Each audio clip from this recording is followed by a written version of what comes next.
A reading from the book of Genesis, chapter 22, the sacrifice of Isaac.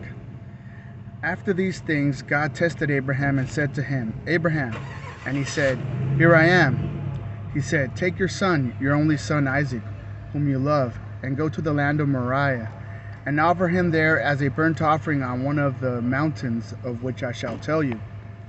So Abraham rose early in the morning, saddled his donkey, and took 2 of his young men with him, and his son Isaac. And he cut the wood for the burnt offering, and arose and went to the place of which God had told him. On the 3rd day, Abraham lifted up his eyes and saw the place from afar. Then Abraham said to his young men, Stay here with the donkey. I and the boy will go over there and worship and come again to you. And Abraham took the wood of the burnt offering and laid it on Isaac his son. And he took in his hand the fire and the knife.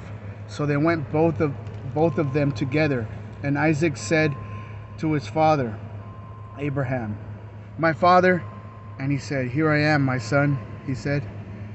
Behold the fire and the wood, but where is the lamb for a burnt offering? Abraham said, God will provide for himself the lamb for a burnt offering, my son. So they went both of them together. When they came to the place of which God had told him, Abraham built the altar there and laid the wood in order, and bound Isaac his son and laid him on the altar on top of the wood. Then Abraham reached out his hand and took the knife to slaughter his son. But the angel of the Lord called to him from heaven and said, Abraham, Abraham. And he said, Here I am. He said, Do not lay your hand on the boy or do anything to him, for now I know that you fear God, seeing you have not withheld your son, your only son, from me. And Abraham lifted up his eyes and looked, and behold, behind him was a ram caught in a thicket by his horns. And Abraham went out. And Abraham went and took the ram and offered it up as a burnt offering instead of his son. So Abraham called the name of that place, The Lord will provide, as it is said to this day, On the mount of the Lord it shall be provided. And the angel of the Lord called to Abraham a second time from heaven and said, By myself I have sworn, declares the Lord, because you have done this and have not withheld your son, your only son. I will surely bless you, and I will surely multiply your offspring as the stars of heaven and as the sand that is on the seashore. And your offspring shall possess the gate of his enemies. And in your offspring shall all the nations of the earth be blessed, because you have obeyed my voice. So Abraham returned to his young men, and they arose and went together to Beersheba. And Abraham lived at Beersheba. Now, after these things it was told to Abraham, Behold, Milcah also has borne children to your brother Nahor, Uz his firstborn, Buz his brother, Kemuel the father of Aram, Chesed, Hazo, Pildash, Didlaph, and Bethuel.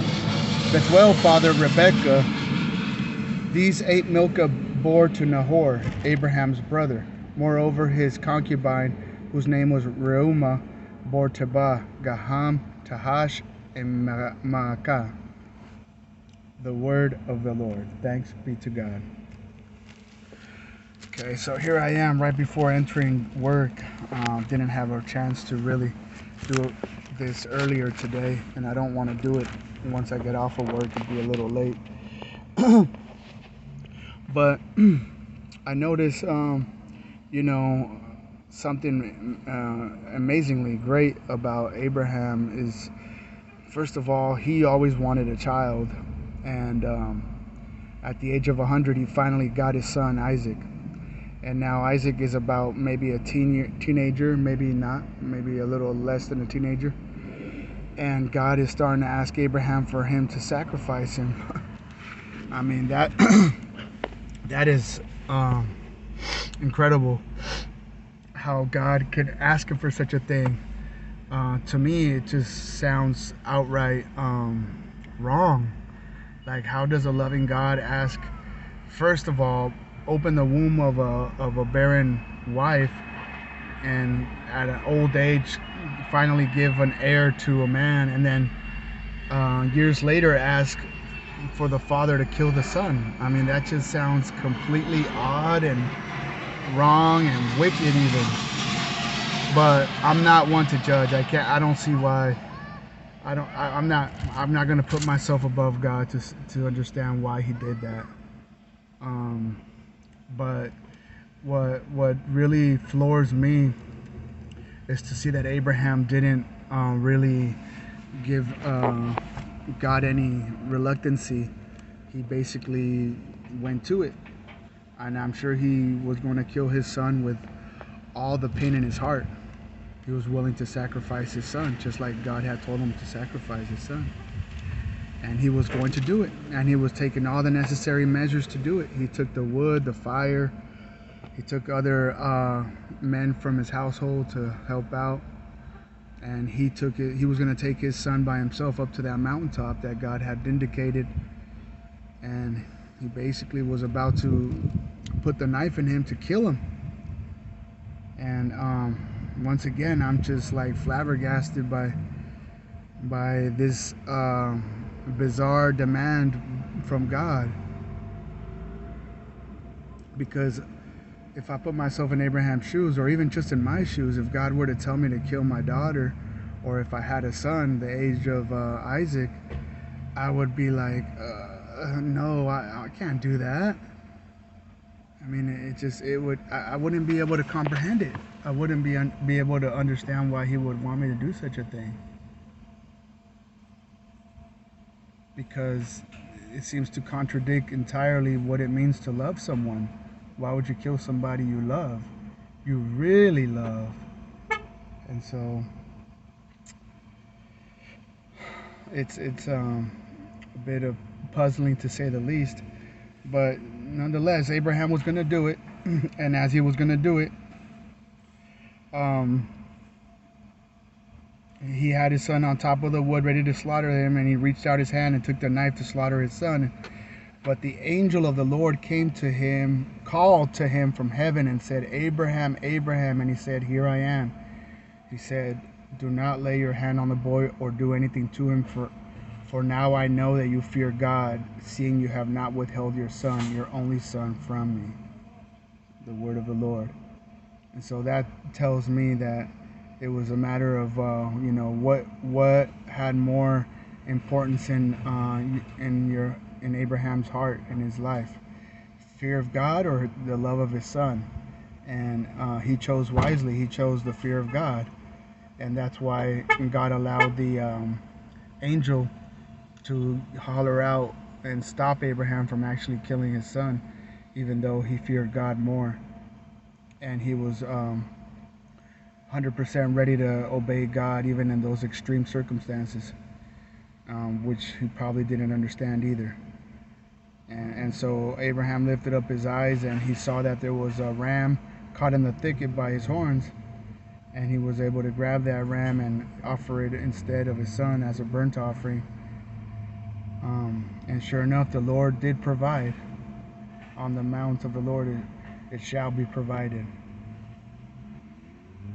And then in verse 15 it says, And the angel of the Lord called to Abraham a second time from heaven and said, By myself I have sworn, declares the Lord, because you have done this and have not withheld your son, your only son, I will surely bless you, and I will surely multiply your offspring as the stars of heaven and as the sand that is on the seashore.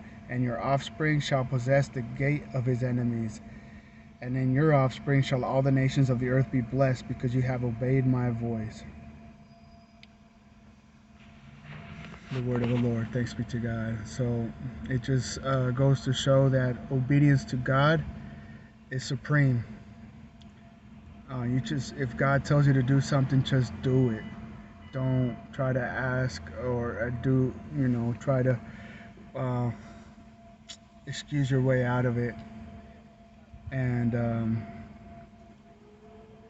sometimes in life, God may ask us to sacrifice that which we may cherish the most. It could be a son or a daughter, not like that literally, although it could be. I don't know. God is God. He can ask what he wants, but He wants to see whether we obey God more. If we obey Him as Lord of our life and fear Him more than the love for any created being or even our own children and offspring. So, as tough as it may be to swallow, it's always accompanied by a major blessing, as God confirmed that He would make the descendants of Abraham more numerous than the stars and the sand and the seashore. And once again, in the name of Jesus, I have faith that I'm one of those little particles of sand of Abraham's descendants as in faith, and also one of the stars in the sky that was promised to Abraham and my offspring too. God bless you all. Peace out.